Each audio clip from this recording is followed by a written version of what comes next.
Hello,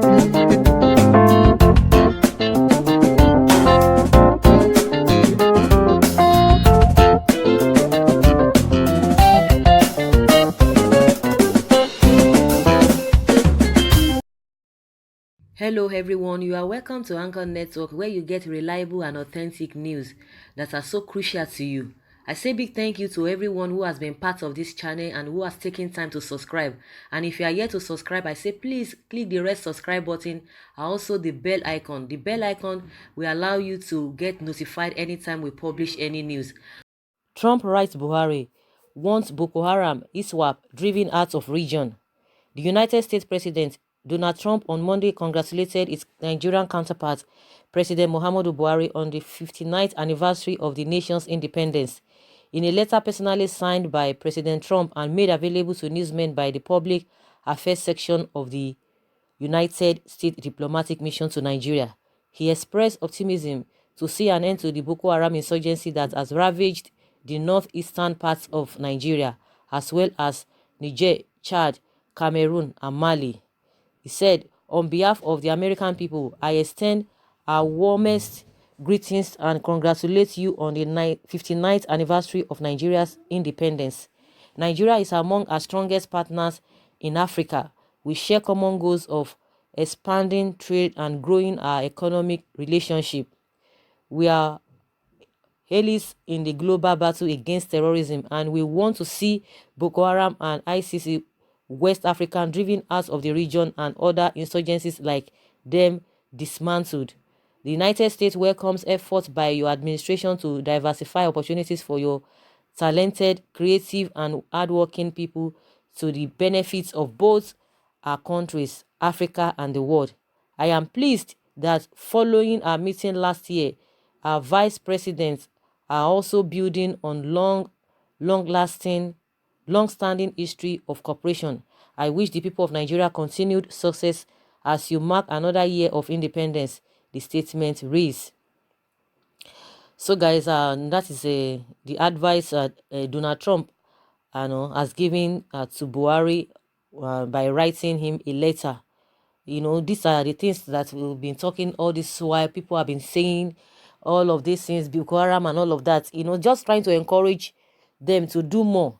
Because now we've heard that the chief of army staff has said the issue of Boko Haram need to resort to spiritual. They need to go spiritual, whether they need to, uh, you know, deal with them spiritually, or he knows what he's talking about. But one thing that is pertinent is that they have already said that Boko Haram has been defeated technically. So we don't know the difference between technicality and reality, whether technicality has anything to do with things really happening on ground, because day by day these guys are just waxing stronger. The Boko Haram set of people, they are really waxing stronger and stronger.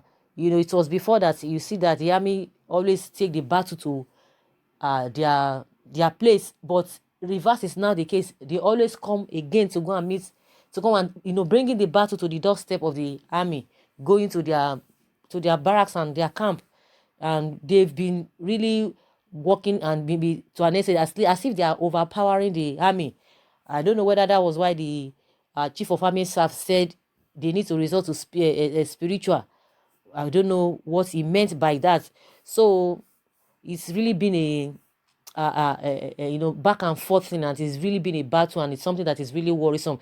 I don't think even the Boko Haram issue or case is as even strong as what we have concerning the bandits, the Fulani Esme, and all these kidnappers, because those ones, it's like they have taken over. I don't know whether it is the same Boko Haram that have really strategized themselves to be able to work in different areas. But as we speak, when you talk of insecurity, that was one of the things that brought, or people really believe that this administration, or that brought Buhari in the first place. People believe that, oh, because that is his area of a specialization, he will be able to do better, he will be able to strategize the force or the system. But what we are seeing now is like they are out of idea, they are out of the solutions that will really make people to be happy. So that is just what we are experiencing now. So we don't know what they are going to do. But come to think of it, it was the same last year or the year before that Buhari went to meet Donald Trump. They wanted to buy this I don't know whether it is jet or whatever plane to fight this insurgency, and they say it is going to be ready by 2020, and nobody is even talking anything about it. And I think if really there's something, or maybe there's anything positive along that line, that is what the presidency ought to have been singing to people, that okay, you guys don't worry, no, we are working towards it. You all know that we are, we've gone to purchase so in the United States, and it's going to be ready in 2020 or 2021, as the case may be. But nobody is even saying anything about it. I don't know whether it is it's part of a security or intelligence gathering, that they don't want to let people know. But of course, when they were going, that is just my opinion, but when they were going and when he went to meet Donald Trump, those were the things that they talked about, and everybody saw it. So I think it's a good thing for the presidency or the federal government to still be assuring people that when this thing comes, because people were like, oh, that time, like I said, I don't know whether it was last year or year before, when they said they wanted to purchase that is to be able to fight insurgency and what is a Boko Haram. People were like, so does it mean they are going to wait that time before people will be rescued? And so what now happens? What will happen before then? They couldn't answer the question. And since then, they have not even been making any effort, trying to relate to that. Because I believe if really you have already put all those things in place, you need to be keeping people updates, giving them updates on how it's going to that transaction will materialize. But we don't hear anything. It's as if maybe something, there's nothing, maybe there's nothing, no positive no, there's no positive thing that will come out of the whole thing. Because I think that should be one of their strongest points, to be telling Nigerians and assuring Nigerians to be able to deal with all of those things. Just like I said, I don't know whether it is the same Boko Haram that have really, devised means when you to all these bandits, kidnappers, and all of that, because those ones are really getting stronger. And just like what the federal government has said, that they have defeated Boko Haram technically. And I don't know the difference between technicality and reality, because in reality, that is not what we are saying. Because I don't know whether they feel that they have already put some things in place, but what you have put in place, whether that is what you mean by technicality, but in reality, that is not what is happening. So Donald Trump has already advised them. That's to say, he wants that to be eradicated, the insurgency to be eradicated in Nigeria and in some other African countries, because it is something that is really dealing with everybody. These guys are really, attacking almost everybody. They are the problem of this world, so to speak.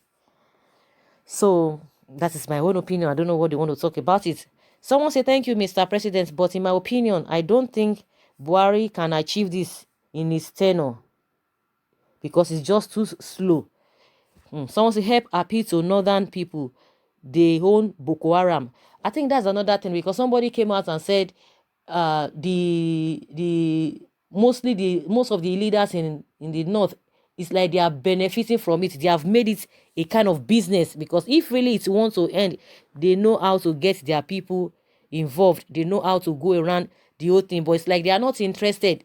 Somebody came and making an allegation that these northern elders, most of them are really, it's like they love the way things are going, and they have made it a business. And that's why somebody is talking here, that they should tell the elders to be able to do something.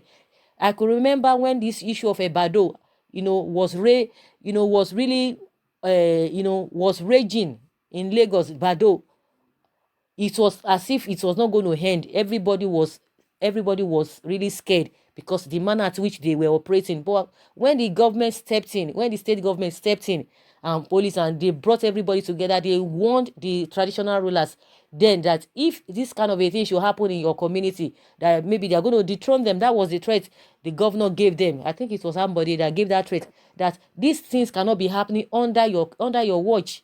And they brought everybody together, and at the end of the day, it didn't last long. Before you knew it, everything about Bado just faded out, and we can't even hear anything concerning Bado. So these people, this thing has lingered for a very, very long time. What are their people doing? If you think, okay, people are not really, a lot of, maybe it's unemployment because of the economy, because of the situations, there are some things, because at some point a lot of people, a lot of youth were even interested to go and get recruited in with Boko Haram because they felt that they pay higher. People were just making jokes out of it. Of course, it was really happening. So those are the things that they really need to put in place, because if somebody who is really occupied, who is busy, or who is employed, gainfully employed, doing his job, I don't think the person will be able to have time for all of those things. And meanwhile, if environment is conducive, if the level of poverty, can be reduced to the barest minimum, it will curb a lot of things, because they always use all this youth to perpetrate this evil, trying to recruit them. So the northern elders, they have a lot to do. They have a lot to do if really they are sincere, if really they don't like what is happening in their area, because it's been lingering for a long time. It ought to have really reduced to a barest minimum. And like I said, after Boko Haram, we are having a lot of other security challenges: bandits, kidnappers, Fulani men, name them. And the border in those areas are so porous that a lot of people are just entering the country without any check. So guys, that is just my opinion. Let's see whether people, as people are advising them, telling them all manner of things, whether they are going to, buckle up. But to me, all of these things, whether Trump wrote a letter or he advised him, I just believe they are just, all of them are just playing political correctness, rhetoric, singing the same thing over and over again. No action, nothing is being done. But people are being killed day by day in, day out, year in, year out. No improvements, no positive change. So guys, I would like to hear from you whether the letter Trump wrote to Buhari, whether it's going to have an impact again. But to me, I've said my own opinion. Please leave your comments below in the comment section. Thank you very much. Bye.